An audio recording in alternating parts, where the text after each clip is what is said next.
नमस्कार मित्रांनो, आपल्या यूट्यूब चॅनलवर तुमचं परत एकदा स्वागत आहे. मित्रांनो, आज आपण या व्हिडिओच्या माध्यमातून शेतकरी बांधवांसाठी ॲग्रीस्टॅकच्या माध्यमातून जी नोंदणी करून त्यांना फार्मर आय डी देण्यात येणार होता. बऱ्याच शेतकऱ्यांनी या ठिकाणी ऑनलाईन नोंदणी केलेली आहे आणि पुढे त्यांना आता त्यांचा फार्मर आय डी कशाप्रकारे पाहायचा आहे त्याबद्दल या व्हिडिओच्या माध्यमातून मी तुम्हाला सविस्तर माहिती सांगणार आहे.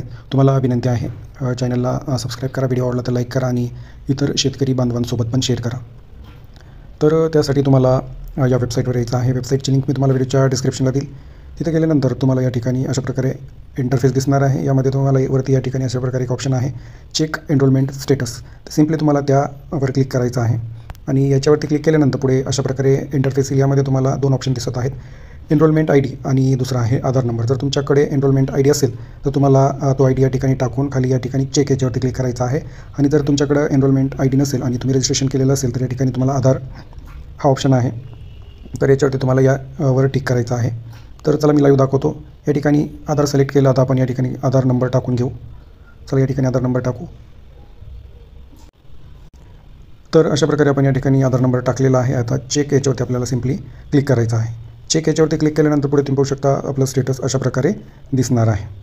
तर या ठिकाणी तुम्हाला जो तुमचा सेंट्रल आय डी नंबर आहे, फार्मर आय डी, तो या ठिकाणी दिसणार आहे आणि तुमचा अप्रूव्हल स्टेटस या ठिकाणी अप्रूव्ड असल्यामुळे तुमचा हा सेंट्रल आय डी किंवा फार्मर आय डी जनरेट झालेला आहे.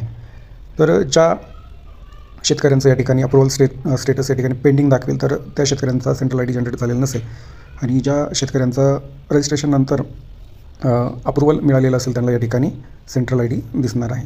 तर सेम याच पद्धतीने तुम्ही तुमचा फार्मर आय डी पाहू शकता. पुढे शासनाच्या माध्यमातून तुम्हाला हे फार्मर आय डी कार्ड दिले जातीलच, पण तोपर्यंत जर तुम्हाला कुठल्या योजनेसाठी फार्मर आय डी आवश्यक असेल तर अशा प्रकारे तुम्ही तुमचं फार्मर आय डी पाहू शकता. याला नोट डाऊन करून घ्या किंवा याचा स्क्रीनशॉट घ्या.